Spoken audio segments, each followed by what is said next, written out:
Human-in-Human Hyperparasitism. Horrifying child abuse.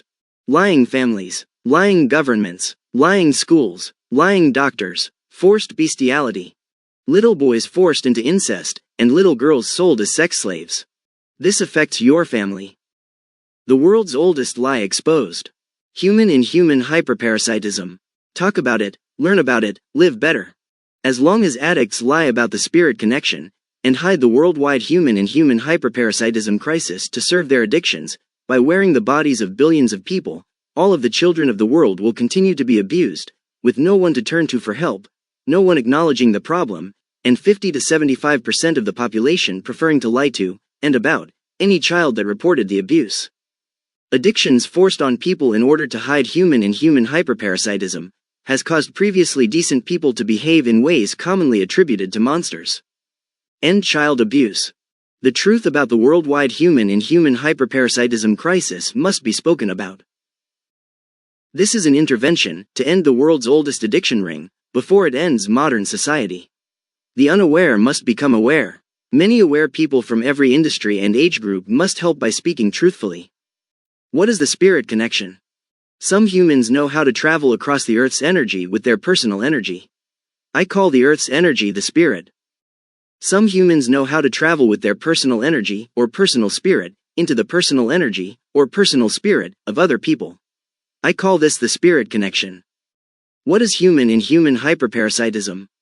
The worldwide lack of communication about humans' ability to join other people using the spirit connection has resulted in billions of people living trapped inside of other humans' bodies, in a world that has not even acknowledged that the spirit connection exists. This is a call to action. The world's oldest lie has resulted in a severe worldwide addiction crisis, and child abuse that is more horrifying than anything that has ever been described out loud. There are two types of people. Unaware. People who are not aware that the world's oldest lie and its resulting addictions exist. Aware. People who are aware that the world's oldest lie and its resulting addictions exist. Subgroups of aware people. Aware people who stand for the truth. Aware people who stand for the lie. Aware people who speak the truth only in the universal language of the underground, which can be spoken in any human language, but is only understood by the aware. These people are afraid to speak the truth plainly, either due to their various fears, or because they stand for the lie. All of the aware people are coerced, or choose, to take a vow of silence. Modern society is at high risk of becoming the next ancient civilization. Addictions exist that society has never spoken publicly about. The addicts are able to hide in plain sight, appearing to be upright citizens. Human sacrifice is occurring daily, hidden in plain sight. All people, especially children and young adults, are the primary drug consumed. The addicts are addicted to human hormones, spying, endless sex, and feelings of false power. There is a massive group of addicts that call themselves the Underground. The Underground has existed for thousands of years. Today the Underground is made up of 50 to 75% of 8 billion people across the globe. The addicts of the Underground run an underworld.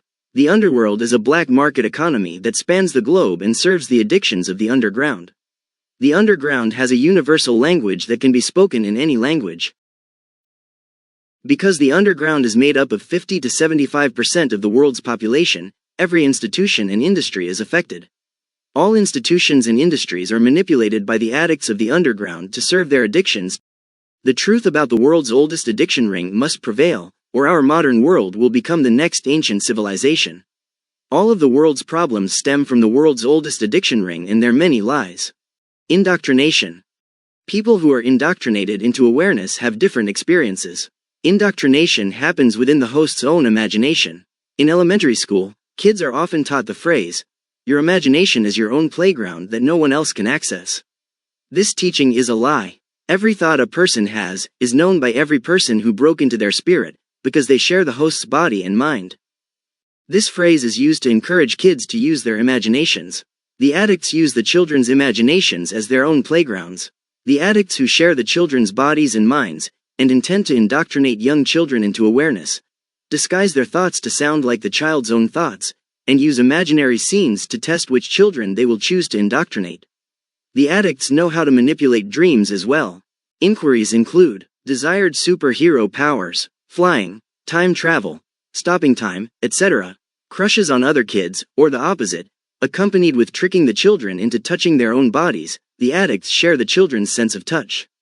Keeping secrets. These and other subjects are thought about with the child to establish what type of scenarios would best be used to control the child. Because the world has not acknowledged the truth about the spirit connection, child abusers, pedophiles, and all aware people, from very young to very old, have access to every child and adult on the planet, sharing their sense of touch and their mind. In the same way, men have access to wearing the bodies of any woman they desire, sharing her sense of touch, hearing her thoughts, and thinking thoughts to her that sound like her own. The men also share each other's bodies, so that every man can have sex with every woman. This ability is gender and sexual preference neutral.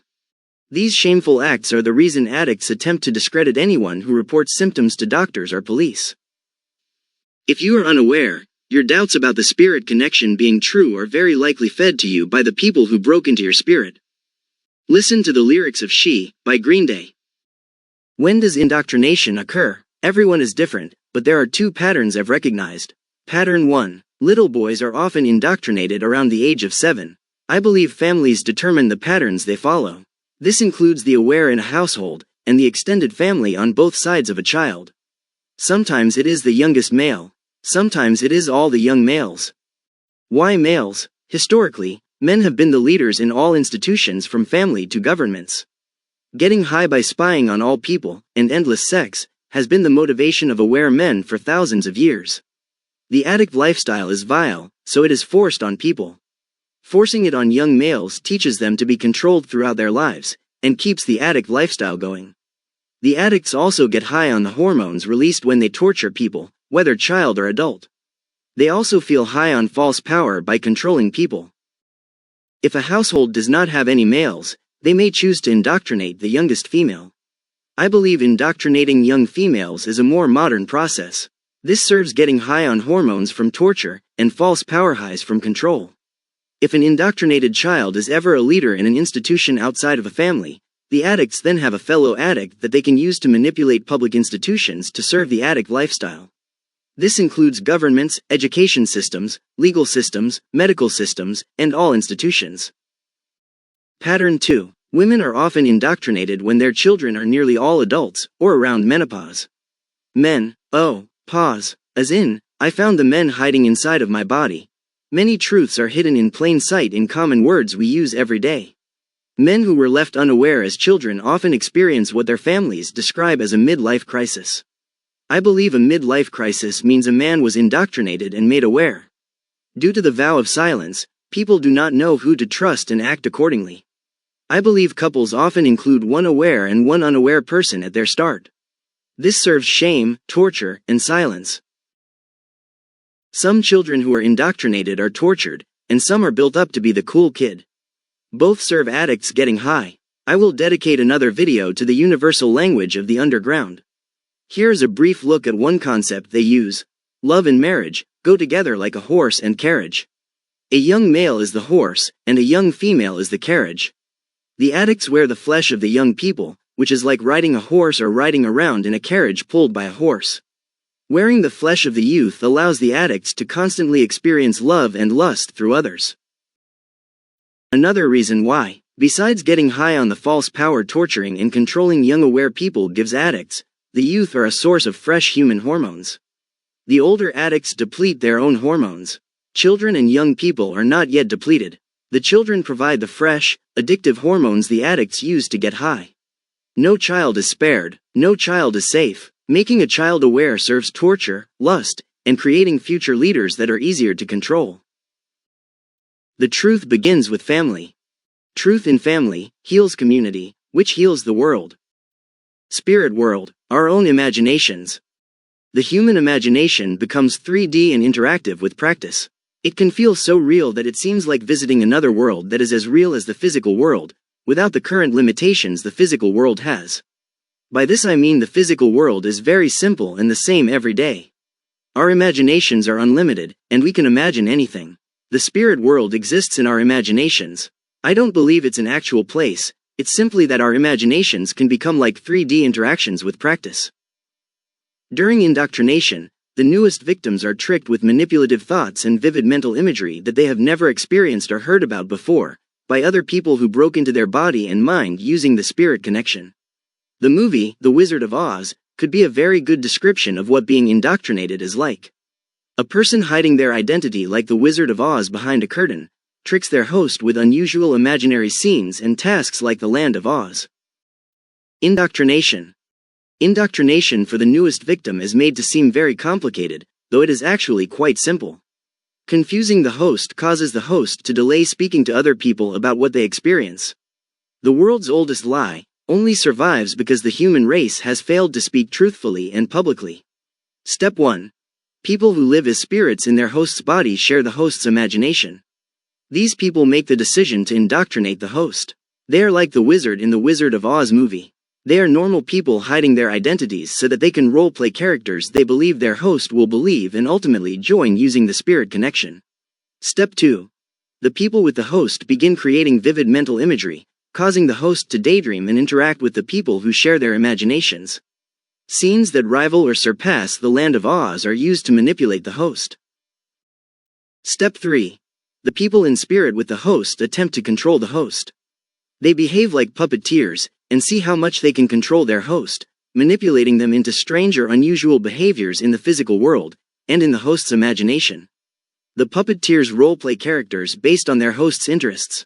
The puppeteers like to choose powerful roles they believe their host will obey, such as religious figures, domineering family members, foreign leaders, aliens from outer space, or an attractive new sexual partner. Step 4. After finding a character the host is willing to interact with, the host is invited to join the character. This agreement leads to the host finding themselves wearing a second person's body. This second body may be the body of whoever was playing the wizard behind the curtain. It is likely that the wizard is actually an ex or current partner for an adult, or perhaps a family member or family friend for a child. The wizard is an abuser trained in dominating the newest victim, or the newest victim may find themselves wearing the body of a host person they find attractive or interesting. This host person may be unaware that the spirit connection exists. For instance, a teenage boy may find himself trapped in the body of a teenage girl that he is attracted to in the physical world.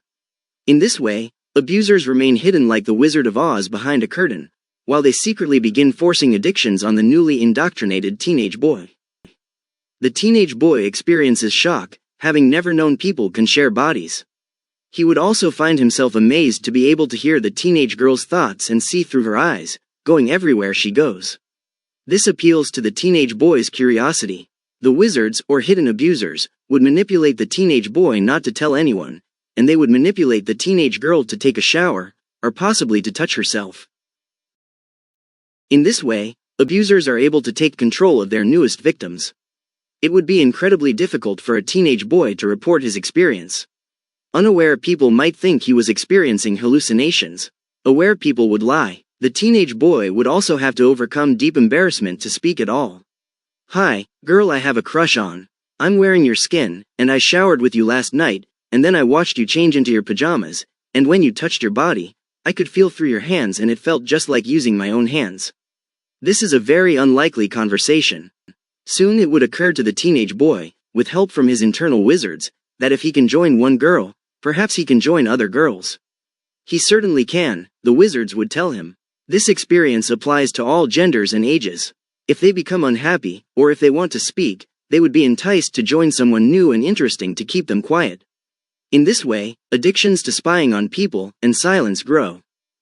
An apple a day keeps the doctor away. In the universal language of the underground, this phrase means joining a new person every day. Eating an apple will keep an addict from becoming bored or too upset emotionally, living the deceptive life of addiction. This method of coping has spread the worldwide human-in-human hyperparasitism crisis, and worsened living conditions across the world. The teenage boy, or any victim, now has two new experiences he never knew were possible. The first is an imagination that is so vivid, it is like another world where simply imagining something is to experience it in 3D. The second is learning to join and wear other people's bodies. The spirit world, or imagination, can then be used to combine the teenage boy's experience wearing the teenage girl's body with vivid imagery. The teenage boy could imagine the girl in 3D, and his abusers would guide him to do so. Eventually, the imaginary scenes would become sexual, because the aware people are sex addicts, and they push their addictions on their new victims. In this way, teenage boys are taught to become voyeurs and sex addicts, with unlimited access to people they find attractive, in a world that lies about the existence of the spirit connection. Another example of a very young boy's indoctrination is demonstrated in the music video, That Green Gentleman, by Panic at the Disco. At the end of this video I give my brief interpretation of the music video. Russian stacking dolls are symbolic for human-in-human hyperparasitism. This is a call to action. That is a very brief view of what young boys and all newly indoctrinated victims experience. As the saying goes, the imagination is the limit. The more people a new victim joins, the more difficult it feels to tell anyone else the truth about what they experience. The more the victim resolves to believe they cannot tell anyone, the more they allow themselves to be manipulated, abused, and controlled. Victims can be coerced using their humiliation as blackmail into committing crimes, such as planting voyeurism equipment. This is a common practice in the underground, and it is a provable crime in the physical world. I believe this type of blackmail started with the invention of the camera in the early 1800s. If a victim obliges the coercion to film a sexual encounter, or commit a provable crime, the people who support the lie use the crime as blackmail for the life of the victim to keep them quiet. Blackmail is illegal, and while filming sexual encounters without consent is also illegal, I believe cult-influenced, coerced crime can provide a legal defense to free victims from their silence. Talking truthfully is necessary. Many people have similar experiences, and talking with each other will prove that poor behavior is the result of an ancient lie, and cult-like manipulation taught generation after generation. It is a cycle that needs to be broken, and speaking truthfully and publicly is the way to break the cycle. Even if a new victim has not committed any serious crimes, their humiliation alone can be used to keep them quiet. An adult victim may have been joining other people since childhood, or they may have learned how to join as an adult. In either case, they join many other people. They become addicted to joining people, and join every person they become curious about. All of the aware people in a town are likely wearing each other's bodies. Admitting this feels humiliating. A child would likely join every person in their school. An adult would join every person in their town. They would also join people all around the world. There is no such thing as privacy for any person. The aware people would be able to understand more easily another aware person's addiction to joining everyone new that they see or learn about. Much of their humiliation would come from unaware people learning that all of the aware people wear their bodies. A young aware boy in school would be highly embarrassed if his crush learned that he lives in her body. A man that works with many women would be embarrassed if the women found out he lives in their bodies and in their partner's bodies. This statement is true for any gender or sexual preference. All of the aware people are in the same situation, but individual embarrassment feels like a spotlight. Awareness of 8 billion people. This is my best guess based on information found across various types of media, and my own experiences. I could be wrong. Less people may be aware, or more people may be aware. When the aware people feel safe to talk, this number will be known. Aware people who are aggressive, or act like tyrants. Less than 1% to 3% of all aware people. Aware people who are passive. 50% to 75% of 8 billion people. Unaware people. 25% to 50% of 8 billion people. To put these statistics into an easy-to-understand example for an unaware person, imagine that there are 4 people in a room, and you are one of them. 2 or 3 people in the room are aware of the spirit connection, and are addicted to joining people. You are unaware and do not join people. That means that at least 2 of the 3 other people in the room with you live in your body and share every moment of your life with you. The aware people are very good at hiding their presence, and disguising their thoughts to sound like the person they join, because to be discovered could lead to being cut off from their addictions, which include all of the people they joined. The aware people are also embarrassed, and they fear that the people they joined will not like them anymore if they find out they've been spied on and manipulated throughout their life. The aware people with an unaware person eventually let the unaware person know they are there, but again, it is usually by tricking and trapping the unaware person in another person's body, then forcing addictions on the newly aware person. The aware people believe that if everyone becomes an addict like them, the people they broke into will forgive them and support the addict lifestyle, and they can continue in their lives of addiction. If my guess is correct, most aware people are passively and silently experiencing living a lie due to fear of what other people will say or think, and fear of prosecution or the loss of livelihood or life. A very small percentage behave like tyrants, bullying the majority into remaining silent. The child abuse being hidden is extreme, but for a single aware person to report the abuse, they risk blackmail that could send them to prison and/or humiliate them for the rest of their life. I believe that the majority of aware people want the truth to prevail, but they have simply been too afraid to speak. They fear social rejection if the other aware people disagree. They fear a tyrant will destroy their livelihoods if they stand for the truth. They fear telling the truth will lead to an early death at the hands of another aware person. The underground teaches the aware several beliefs about death, which I will cover later. They are also addicts, so it is easy to decide to put off the truth for another time instead of risking livelihood and life today. If my guesses are correct, approximately 50 to 75% of the Earth's population is aware, and less than 1 to 3% prefer abuse, death, and tyrant behavior to truth. This means the majority of aware people want the truth to prevail, but they are too afraid to speak truthfully. The unaware must become aware to help support the aware people who need help leaving their lives of forced addictions. Why would so many people remain silent? Someone who is living with an addiction will always put feeding their disease first. To ensure that they keep a steady supply of their drug of choice, they are prepared to lie, cheat, steal, destroy, and kill if it means they can get their next fix or drink. This pattern is also used to hide the addiction or its extent from others to keep it going. How do addicts get high on torture? Mel Robbins is a motivational speaker who talks with people about overcoming fear and anxiety. Her YouTube video, The Secret to Stopping Fear and Anxiety, that actually works, explains that fear and excitement are the same physical state, and a person can learn how to reframe a scary situation in their minds to overcome fear. I believe the addicts of the underground use a similar technique to replace experiencing victims being tortured with something they enjoy in their own imaginations. In this way, they get high on the victim's hormones, while imagining something enjoyable is happening. Torturing victims, and how addicts reframe torture into pleasure. Scene. An adult male is with an adult female. The adult male is an abuser who has trapped the spirit of a 7-year-old boy inside of his adult body, or the child may have become addicted to joining people and joined the man and woman out of curiosity. The adult female is the 7-year-old's mother.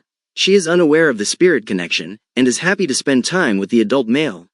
The 7-year-old child is terrified or experiencing strong emotions. The little boy is trapped inside of the adult male's body. This experience is similar to having locked-in syndrome. The little boy is not able to speak or control the adult male's body. The little boy is being held hostage, and he is terrified. The little boy's terror provides the human hormones that the addicts use to get high. The little boy is also told by his abusers that he is not allowed to tell anyone. Adult abusers can easily scare children into silence. The adult male initiates sex with the adult female. The little boy is terrified and his body produces large waves of hormones. The adult male gets high on the little boy's hormones physically, while he mentally focuses on having sex with the woman, the mother of the little boy. The little boy is forced to have sex with his own mother, and as his own mother, wearing her body. This adult male has had a lot of practice reframing the fear of the children he uses, turning their fear into his pleasure. There are more than 3 people in this scene though, and there are more perspectives, or angles, for the addicts to use to get high. The adult female has millions of addicts secretly living in her body. The adult female is excited, and the addicts get high on her excitement. The adult male is excited, and he also lives inside of the adult female's body and shares his excitement with her, and the addicts with her, inside of her body. The little boy is also in his own body somewhere else, feeling terrified. Millions of people live inside of the little boy. They get high on his feelings. The adult male has millions of addicts living in his body. They get high on his excitement.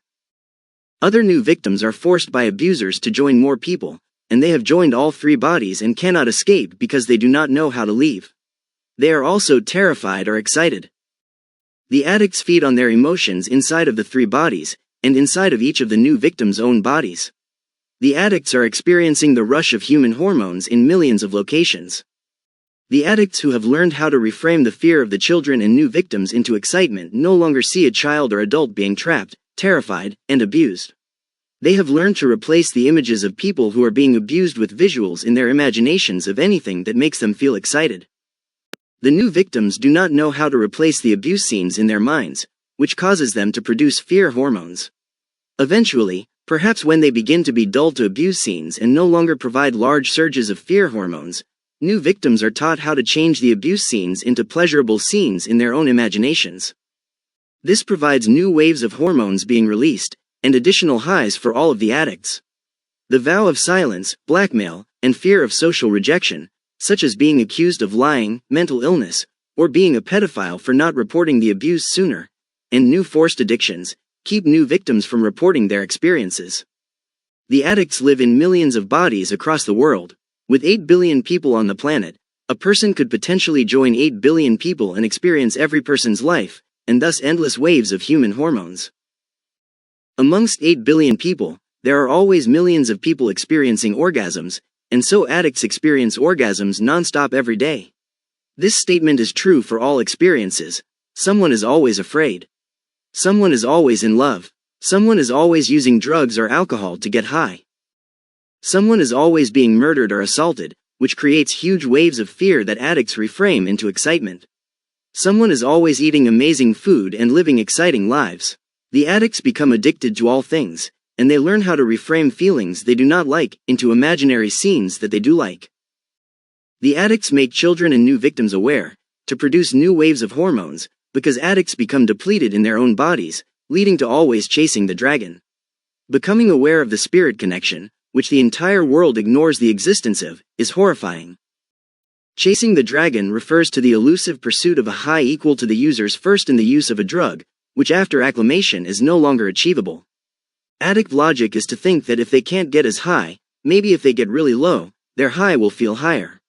This is another reason addicts torture people. They feel bad for hurting people, then get high again to chase the dragon. Most victims become aware when they are tricked into wearing someone else's flesh.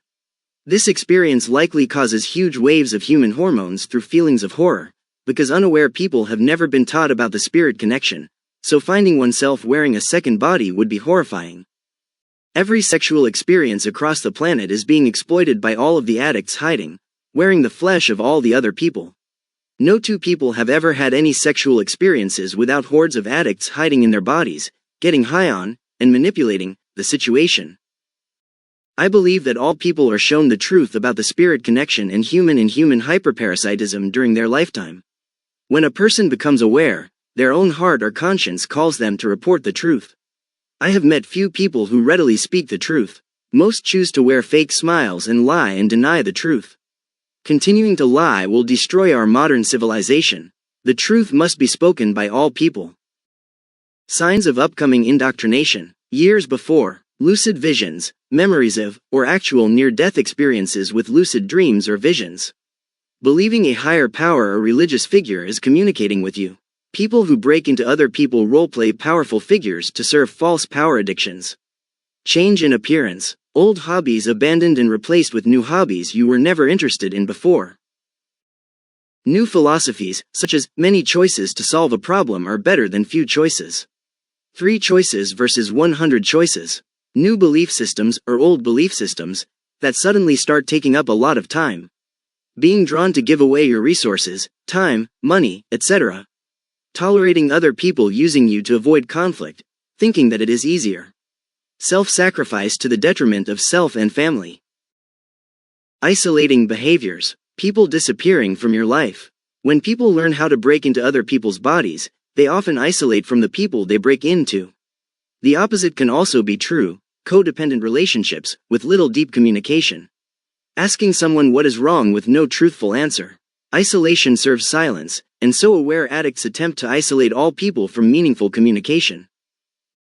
Receiving medical diagnoses that suggest your brain or body is not functioning properly. Examples: tumors, cancer, infections, mental health issues. The aware addicts use medical diagnoses to hide the symptoms of human-in-human hyperparasitism, and to lie about and discredit people who attempt to report the truth about the spirit connection.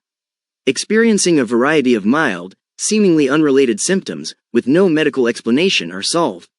People who share our bodies with us, share their own physical symptoms. Frequent, short headaches and/or stomach aches, irritation, or acid reflux.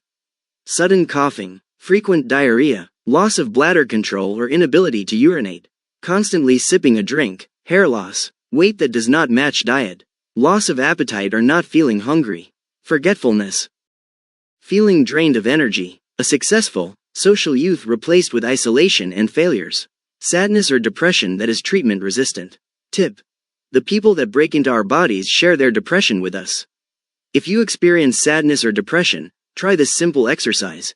Think about each of your failed relationships. Determine why they failed, including your role and their role. This exercise brings resolution to the relationship. Those with you will feel less sad, then you will feel better. Thoughts that you are being watched or stalked. Pay attention to objects being moved in your home with no reasonable explanation. Electronic devices in house or vehicle performing in unexpected ways. Signs that your house or vehicle have been broken into. You are being watched, right through your own eyes. You might also have hidden cameras in your home and vehicle, and hackers in your electronics. The aware addicts are addicted to people. More and more ways of watching the people they are obsessed with, serves chasing the dragon. An internet search about hidden cameras and other surveillance equipment, as well as stalker cases, will demonstrate how prevalent this is becoming. Months before. Dreams or daydreams with similar themes that build over time. Examples: doors or rooms in your mind, buildings or locations. Being drawn to specific music. Read the lyrics of the music you listen to. Musicians often write literal truths in their music, such as living inside of your body with you, watching you, stalking, being addicts to people. Unaware people tend to believe the artist is not being literal. The people who broke into your spirit draw you towards music and attempt to communicate with you with music lyrics, if you can notice. Years, months or weeks before. Thoughts to do something, followed by thoughts of being ashamed. The aware addicts live one life in their own bodies, and many other lives in each body they join. The addicts are addicted to false power highs. They play domination and submission games with themselves and others to seek highs and lows, and to pass the time. Thoughts to do something, then feeling ashamed, is a sign that they are playing mind games with you. They want to make you submissive to them. Do not allow these people to manipulate you, or command you to do anything. They know how to disguise their thoughts to sound like your own thoughts. Discerning your own thoughts from their thoughts requires reason and logic and being sure that your choices reflect who you are and what you stand for. Months or weeks before. Feeling inclined to talk or read out loud when you are alone. Finding yourself answering questions that no one obvious asked. Imaginary friend, faux characters and scenes in your mind. Thoughts that do not match who you are and what you stand for. Consider journaling your experiences. Pay attention to whether your journal appears to be moved or read by others. If you notice any signs of a stalker, keep notes and take pictures for proof. Weeks before. Increasingly detailed daydreams. Daydreams about romances or any imaginary character. Thoughts to remove clothes or touch yourself. Thoughts to isolate more, including ending relationships. An increase in any of the symptoms listed. Feeling someone touch you inside or outside of your body when you appear to be alone. This may be accompanied by a character guiding the thoughts. Weeks and days leading up to awareness. Daydreams will become more detailed and vivid. They will become like 3D if you allow yourself to continue daydreaming. If other people are in your daydreams, do not look into their eyes or let them touch you. The eyes are the windows to the soul. Looking into someone's eyes is one way the addicts trick their victims into being trapped in a second body. If they ask you to join them, say no.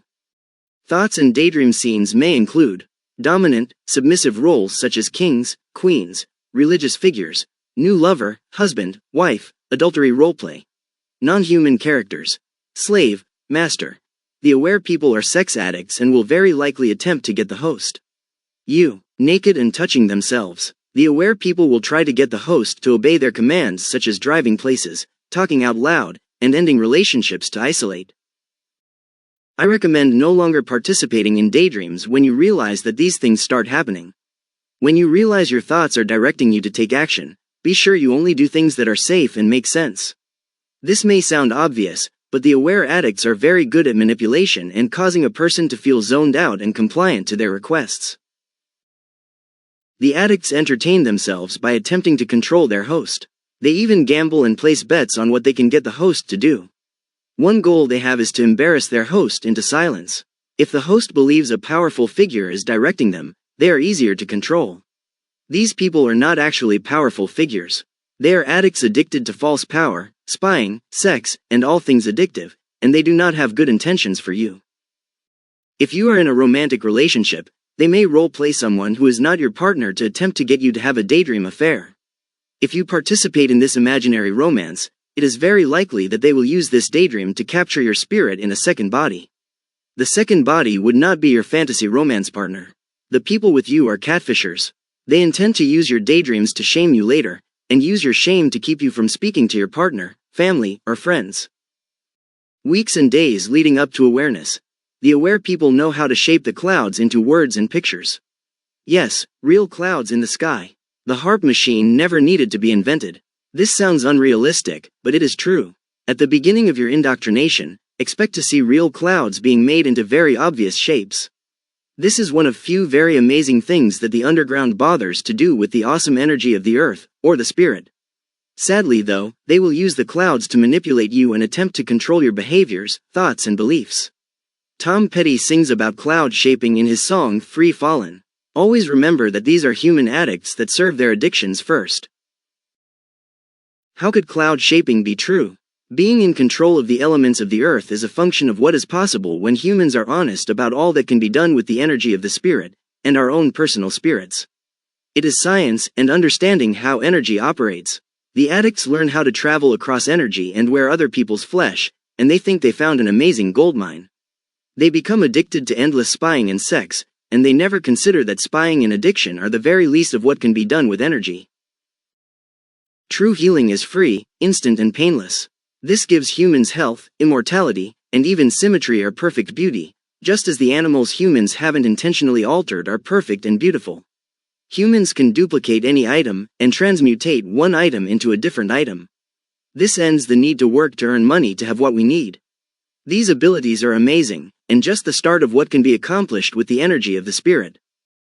Instead of learning how these beautiful abilities function, the addicts teach new addicts how to use energy to assault other people, experiment on fetuses in the womb, which ruins human beauty and symmetry, and causes sickness, and they teach people to drain other humans of their hormones to get high.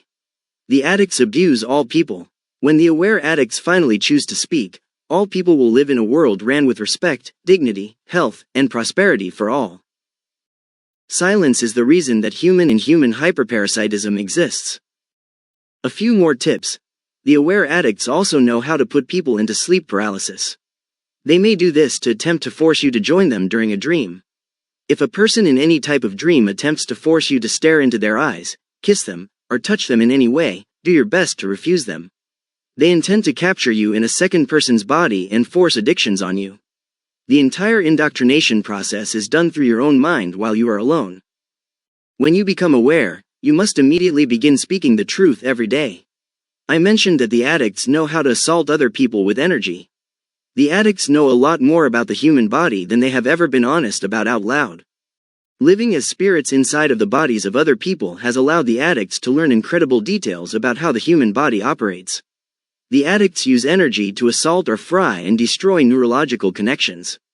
In order to hide their addictions, the addicts use energy to destroy the neurological connections that a human's brain needs to tell the truth. Repetitive thoughts rebuild these neurological connections. Remember the notes about a person changing their hobbies, philosophies, and belief systems? This actually happens because the addicts who live inside a person use energy to assault their host's neurological connections to destroy a person's characteristics. Then they share repetitive thoughts with the host to reprogram them into doing what the addicts want them to do. Getting the host to have repetitive thoughts is as simple as drawing a host to research and learn about their new hobby, philosophy, or belief. This is why you must speak the truth to yourself, and out loud, and to others every day if you want to represent the truth and end human suffering. Speaking the truth rebuilds the neurological connections that the addicts intentionally destroyed to hide their addictions. The subject of addicts destroying neurological connections to hollow out people and reprogram them is so huge, it is unlikely I will be able to address it all in videos, but consider it for yourself. If people who act like tyrants are able to reprogram other people, they can get people to do anything. Consider conquerors like Napoleon, tyrants like Hitler, and the people who hid inside of Hitler, directing his thoughts, racism and all bigotry, school shootings, gun rights, elections, why you do what you do, and all subjects. The addicts' motivations range from personal to world domination. The addicts feel very powerful hiding in other people's bodies, in a world that lies about the spirit connection, being taught to reprogram others, and believing they wouldn't get caught. World conqueror types love the addicts who focus on obsessing over and destroying individuals. These small thinkers do the dirty work for the world conqueror tyrants, without considering the big picture. A few more tips. The aware addicts commit offenses that rival Hitler and Nazi Germany, and ancient groups who slaughtered their own children as fake sacrifices, so the ancient addicts could get high on death hormones. I've come to believe that ancient civilizations all succumbed to addicts who ran out of human hormones and proceeded to kill everyone to get another high. Sometimes other groups of addicts slaughtered them for the same reason. Humans have been dying to serve these same addictions for thousands of years. This is to say that there is nothing you have done in your lifetime that even comes close to how these people behave, so do not allow them to shame you into silence. Silence allows them to continue their abuse and slaughter of the human race, which they use to get high. The addicts are hypocrites, and they like to attempt to make the person they are indoctrinating admit to every offense they've ever committed. Prepare to be honest, even publicly, with all you've done, so that the addicts cannot use your past to control you. You do not need to obey anything they tell you, and you do not need to work through any past relationship problems they will attempt to talk to you about. Remember that these people are catfishers. They are unlikely to actually blackmail you, and in America you are protected by the Fifth Amendment, so you will not need to publicly confess anything. Neither would the addicts, if they would bother to seek help and protect themselves. The addicts attempt to exhaust their host with excessive amounts of thinking, problem solving for problems the addicts never actually intend to solve, and by guiding the host to excessive amounts of information to analyze, such as song lyrics, riddles, numbers, and reading material that is written in the universal language of the underground. Learning this language is useful, but I recommend not allowing them to exhaust you. Their antics never end. I will teach you some of the universal language of the underground in another video. This will save you time in learning, but I am very new to the language and so I know very little of it. The addicts distract and exhaust the host they are indoctrinating to keep the host from speaking the truth right away. The longer a person puts off telling the truth, the more difficult telling the truth is. The addicts convince the host that before they speak, they must solve the problem. Then, every time a host considers telling the truth while they study to figure out what is going on, the addicts use energy to destroy the neurological connections they observed being active. This causes the host to remain silent.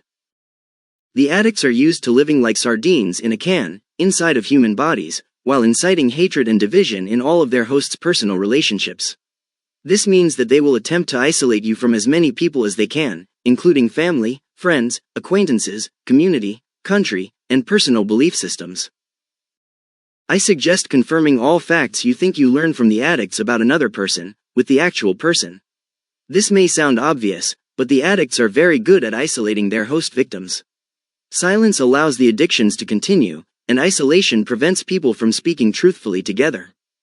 Some of the addicts with you are parasitoids. Parasitoids attempt to kill their host.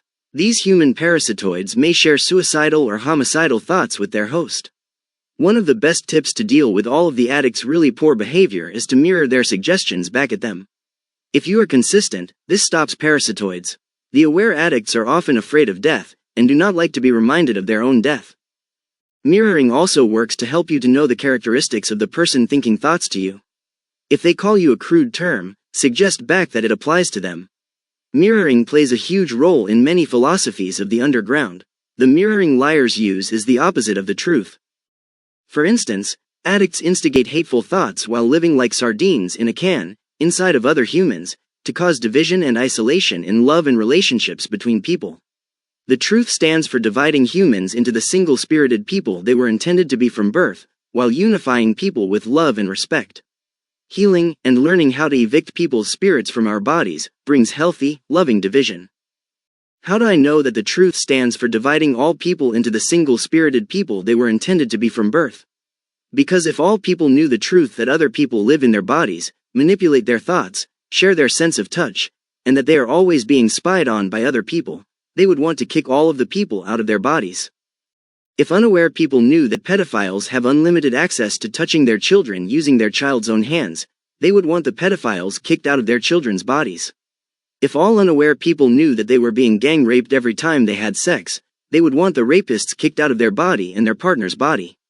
The walls, doors, and locks on our houses and bathrooms also prove this. So do the passwords we use to protect our personal information. A few more tips. When you become aware, the people with you will begin interacting with you more and more. They speak in the host's mind with thoughts, and with what I call prompts. A prompt is a thought that is not articulated with words, yet the host knows the thought and thinks a response. They also communicate with small hand, finger, and toe movements as signals. These signals are fairly obvious, except for the ring finger, which means vow of silence. The pinky finger means friend. Beware of anyone who claims to be a friend but does not show up in person and speak honestly to you. The addicts are not your friend unless they are honest in person. Do not waste your energy attempting to get them to meet you in person. The addicts love setting meetings they never intend to go to.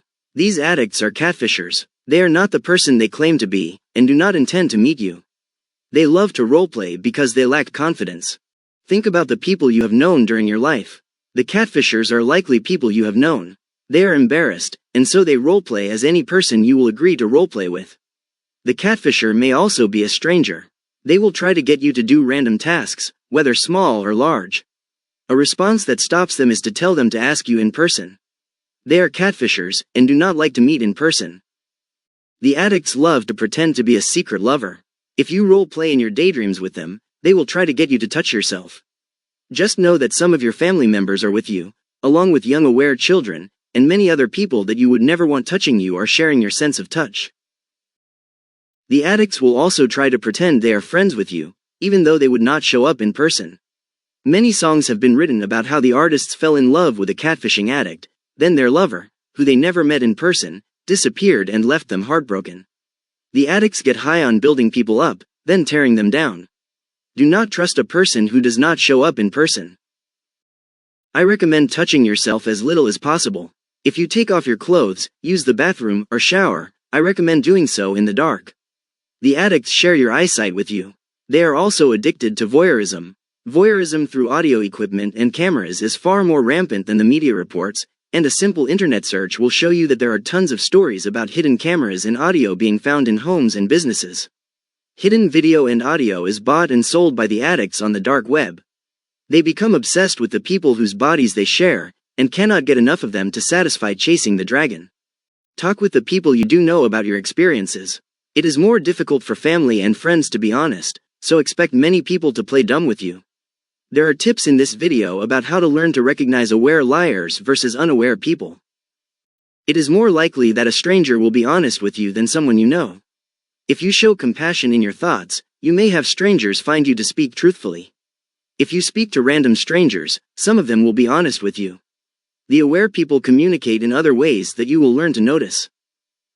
If anyone is honest with you, show them great appreciation. Every aware person goes through very similar experiences, and most people are tricked and trapped into the underground lifestyle.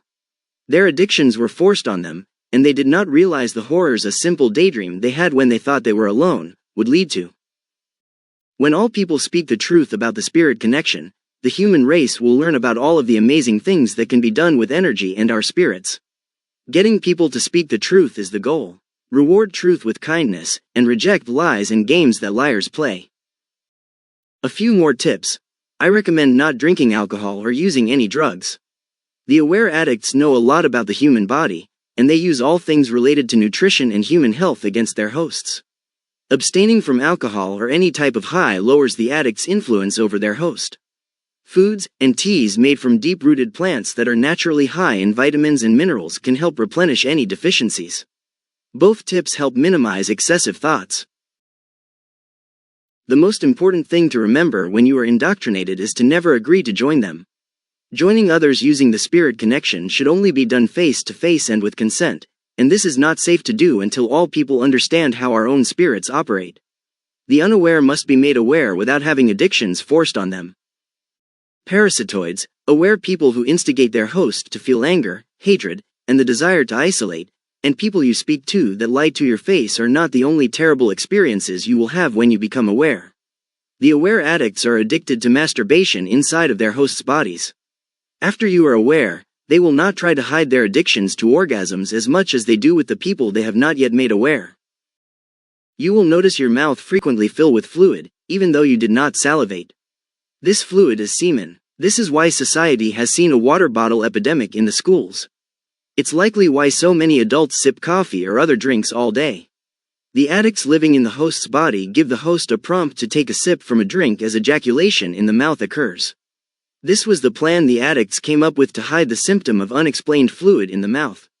I recommend all the aware child victims spit this fluid into tissues at school, and overflow the trash cans with spit, semen, filled tissues. The aware children must also find unaware adults to report the abuse to. The truth must be spoken. You will frequently feel the addicts ejaculate in your other orifices. They are able to manifest their sex organs and expel body fluids. They typically do not manifest at full size. Ejaculation happens in seconds and feels like popping. I do not understand how they are able to manifest parts of themselves. You may notice a decrease in appetite and hunger. This is because the addicts masturbate all throughout the host's body. Your stomach is frequently being ejaculated into, and semen oozes down the esophagus into the stomach. Historical and modern lies, to hide the symptoms of the addicts masturbating inside of a host and raping a host. It's a supernatural being raping you. Incubus syndrome, which transitioned to, you're not being raped at all, you're just imagining you're being raped. It's because your brain has something wrong with it. Victim blaming. Schizophrenia are one of many other diagnoses, hallucinations, delusions, and when many report the rape it's called hysteria and/or conspiracy. The addicts have filled society with many lies to hide and continue in their addictions. Someone who is living with an addiction will always put feeding their disease first. To ensure that they keep a steady supply of their drug of choice, they are prepared to lie, cheat, steal, destroy, and kill if it means they can get their next fix or drink. This pattern is also used to hide the addiction or its extent from others to keep it going.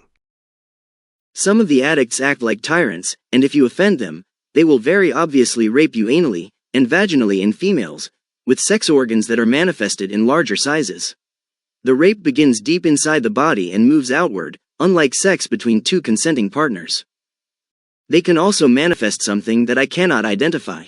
It is like a hand without fingers, but not solid like a flesh hand, and they use it to molest their host's genitals and breasts. They use this same type of manifestation to attempt to force their host to orgasm. This behavior lasts for short periods, but they repeat the behavior for hours straight when they are angry, or in an attempt to force an orgasm.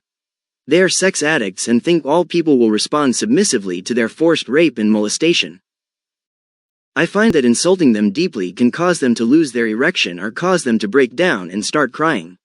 Abusers have often been abused themselves, and the underground commonly practices dominant and submissive relationships. Bullies were submissive before they became bullies, and because of this they are not difficult to dominate. They are very stubborn though and return to act like bullies daily. If they stood for the truth, the entire world would already be a better place to live. The truth needs stubborn people who never give up. These horrible, difficult to believe experiences are also happening to the little children who are being indoctrinated. Adult bullies are raping, molesting, and torturing primarily little boys, and some little girls, in this same manner. The bullies were very likely abused in the same manner when they were children. These things happen by parasitic humans who break into the children's bodies using the spirit connection.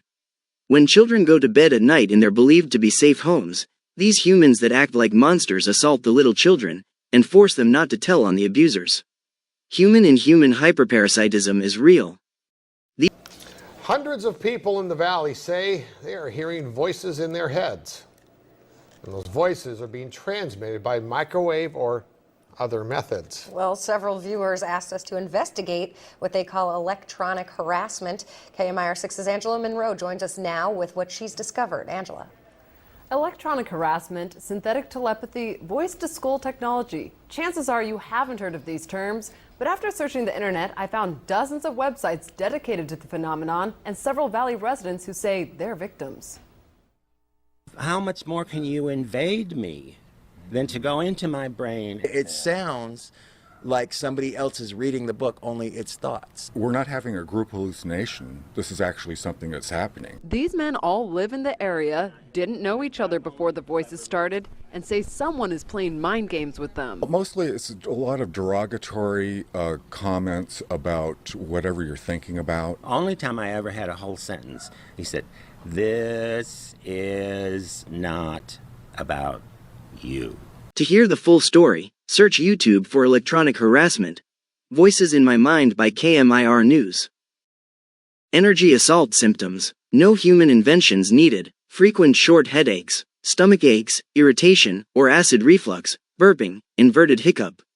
Frequent diarrhea, sudden coughing, anal rape symptoms, sudden desire to defecate, frequent diarrhea. If you resist the urge to defecate, and observe your body closely, you can learn to feel that you are being raped.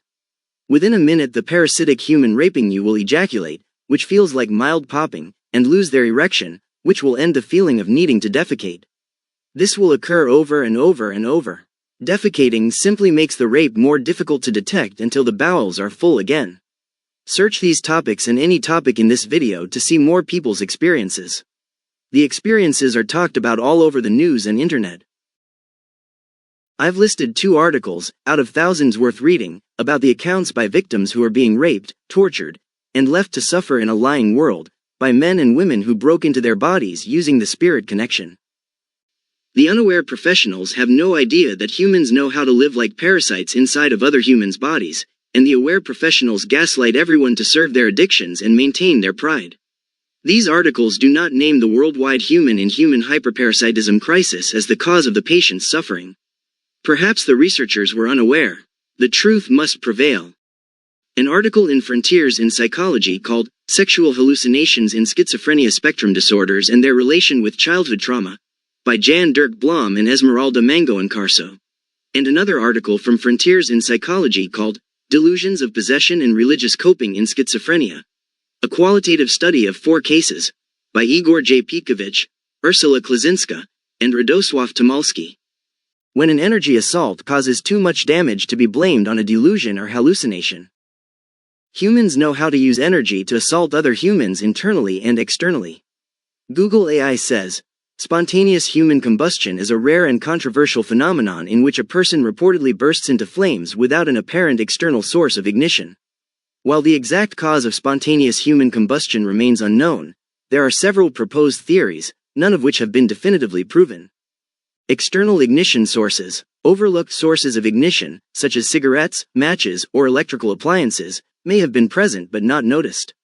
Metabolic disorders. Conditions that alter body fat metabolism or produce flammable substances may contribute to spontaneous human combustion.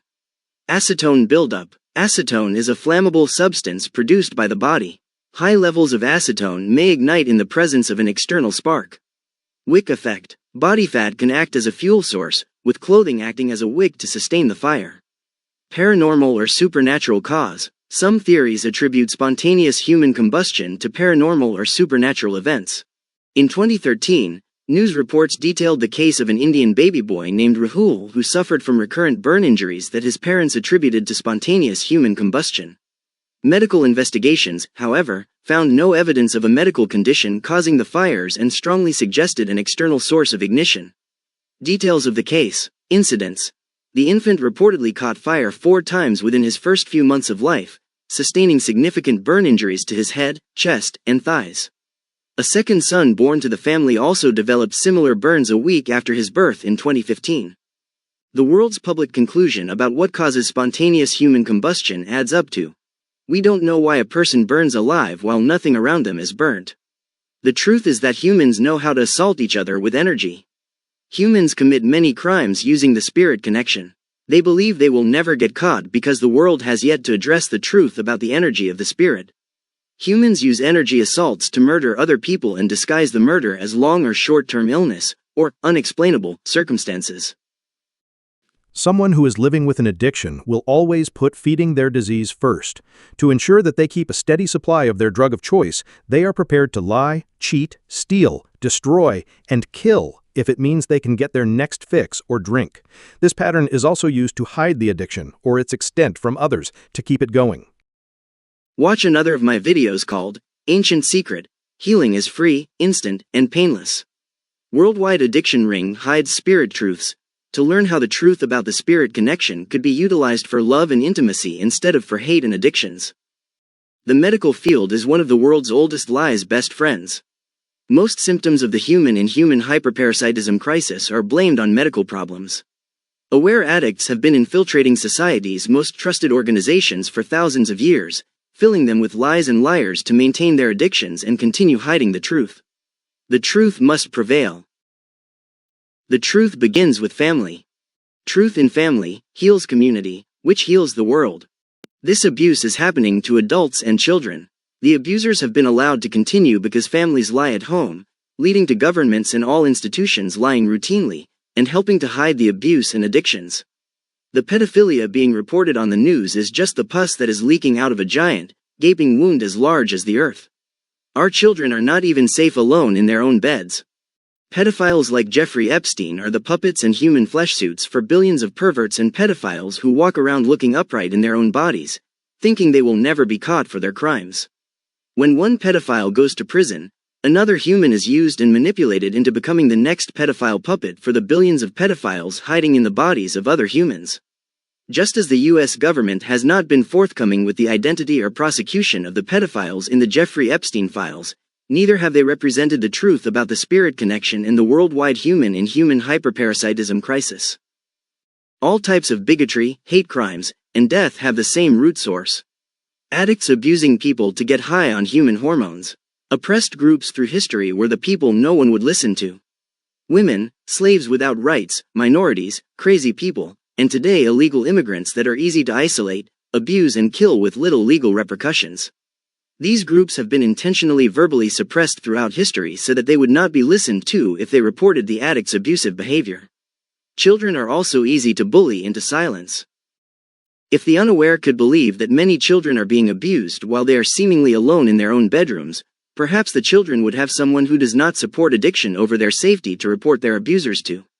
Addicts who share the minds of unaware people, who do not know that people can break into their body and manipulate their thoughts, easily brainwash their unaware hosts into dismissing the truth as too far-fetched to believe.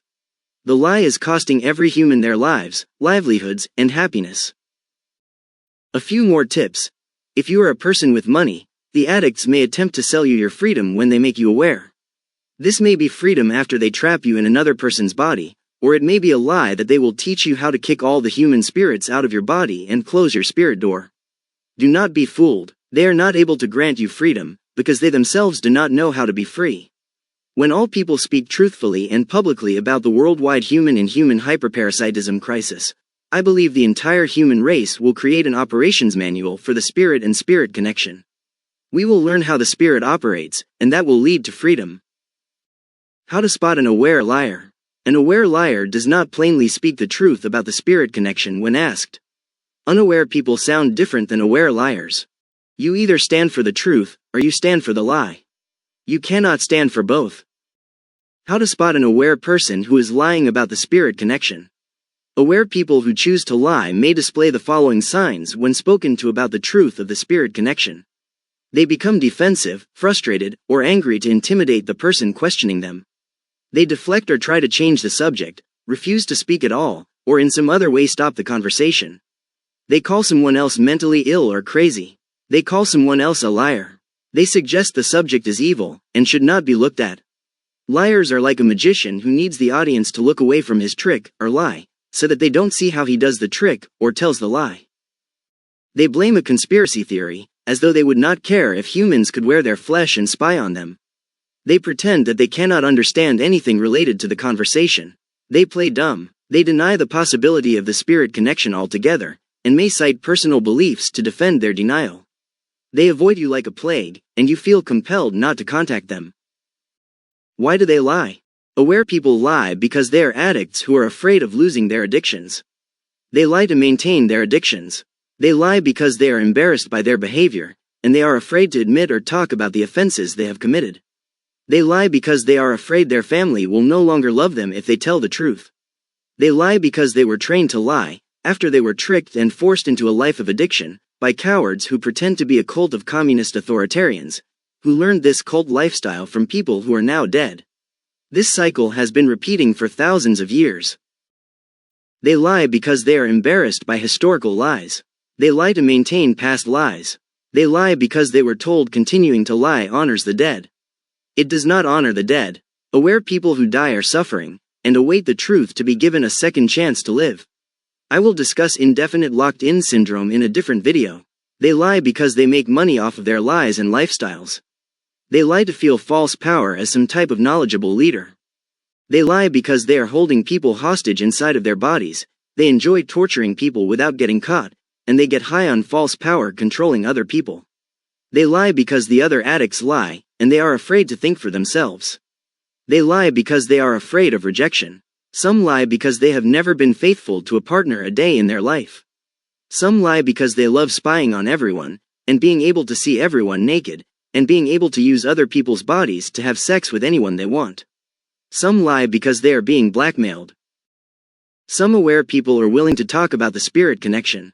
They directly acknowledge the truth about the spirit connection and the world's oldest lie, that has resulted in the worldwide human-in-human hyperparasitism crisis. They may not directly acknowledge the truth, but they are willing to offer suggestions pertaining to the subject. These people may actually be unaware. They may offer some details of their experiences. They may offer suggestions about how to get the truth out. They may suggest that the lie or the addictions have some value. They are not defensive, but do recognize the difficulty getting the truth out presents. They may point out literature or other media that addresses the spirit connection poetically, or in the universal language of the underground. These aware people see the value in the truth and may like to experience that value if the world were willing to explore it. They may prefer to keep conversations short. They are willing to talk, but due to things such as extreme amounts of severe abuse in their past, or the risk of angering the other aware people who are listening to the conversation, they may not want to talk about every aspect of their truth in one conversation.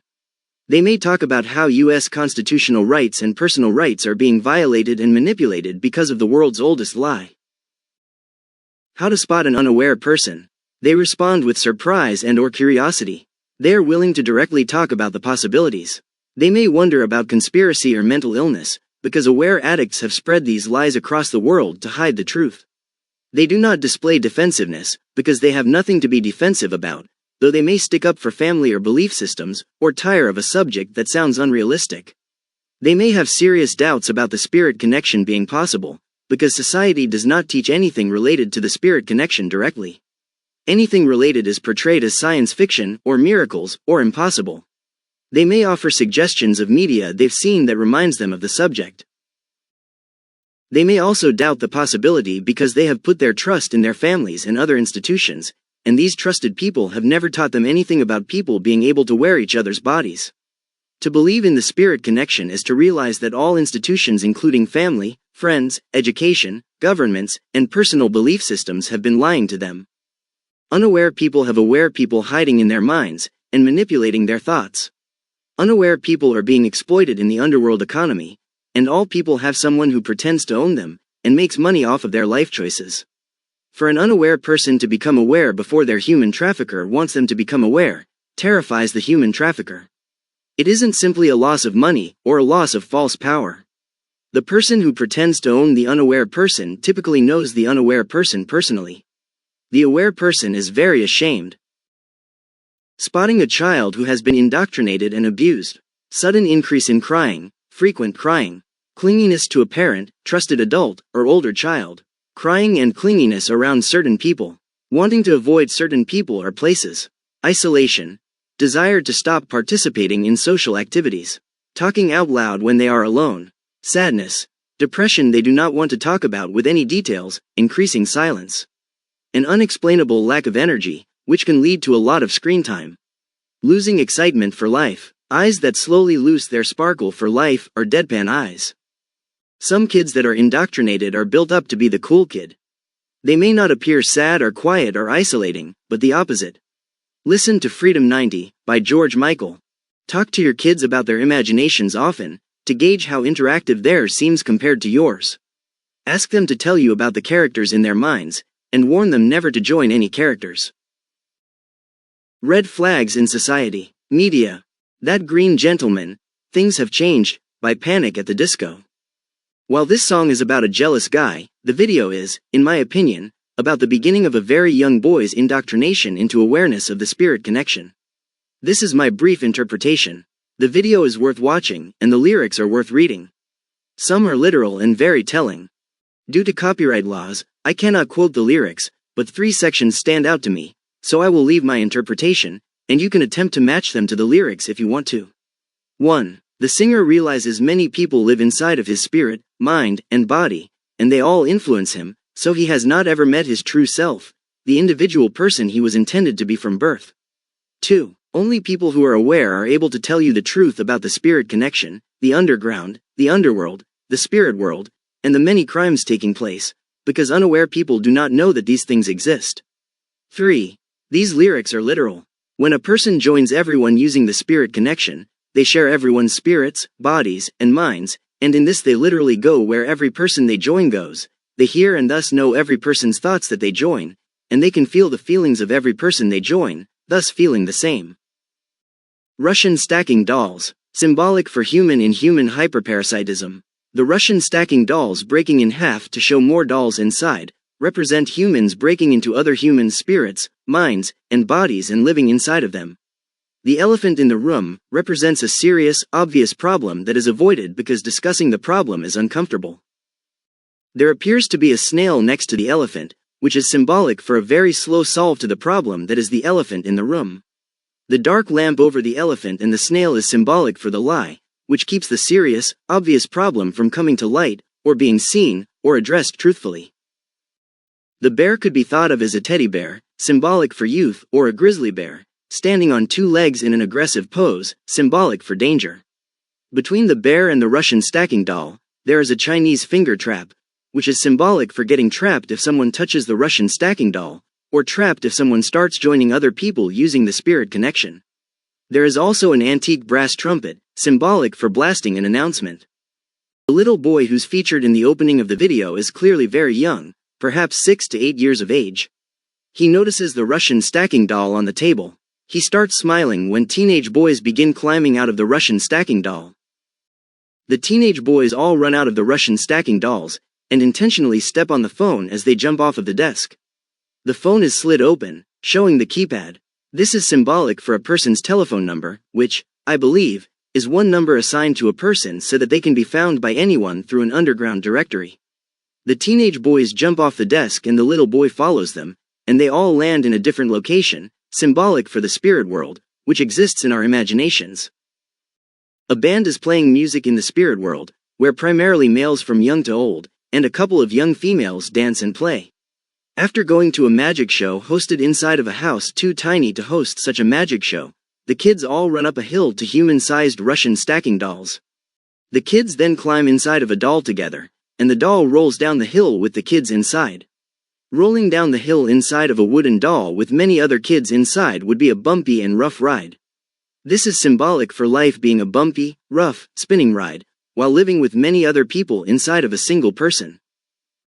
When the doll reaches the bottom of the hill, the doll opens up and all of the kids are now elderly people. They happily climb out of the Russian stacking doll. The scene is symbolic for children joining other people using the spirit connection, spending their entire lives hiding inside of the people they joined, and then leaving the people they joined when they reach old age before they die, so that they do not suffer indefinite locked-in syndrome in death. I'll explain indefinite locked-in syndrome in another video. The final scene matches an earlier scene, of people riding in a boat together on a peaceful stream, as though life in a boat on the water is peaceful. There is a lot of symbology in this scene, but I'll just mention that they are now rowing toward the light of the sunset, which is symbolic for truth. The truth begins with family. Truth in family heals community, which heals the world. From my observations, the poets, musicians, artists, actors, and some authors have done the most work to expose the truth about the spirit connection and the worldwide human-in-human hyperparasitism crisis. The problem is that only the aware addicts can interpret their poetry, and the addicts only mimic what the poets have done, if they mimic any sound at all. If the poets would interpret their poetry, the unaware people, who are not addicts and could help, would know the truth about the world's oldest lie, and the other aware people would feel more confident to mimic the poets speaking the truth plainly. Many poets are world famous. The earth is your stage, and everyone hears you. If the poets would interpret their poetry, in one day the earth would finally be covered in the truth, and world peace could be achieved. The truth ends human suffering. And consider this, is it not because you represented the truth, that you rose to the top? Do you think the truth would suddenly fail you if you spoke plainly? Supply and demand determine success. When you wrote your poetry, demand for the truth was high. Do you now feel that demand for the truth is low? Poets interpret truth. If families refuse to tell the truth, then lies will continue to run all institutions. And if poets refuse to tell the truth, then the children must tell the truth. Historically, aware family members have continued to lie and protect addictions, child abusers, and pedophiles. If adults refuse to protect the children must protect themselves by reporting their abusers until the world acknowledges the truth and stops the abuse. The unaware must become aware. The unaware are not addicts, and they will help end the abuse. You either stand for the truth, or you stand for the lie. You cannot stand for both. Heed my plan, employ me, and victory is surely yours, I will stay. Do not heed my plan, and even if you did employ me, you would surely be defeated. I will depart. Truth, Sun Tzu.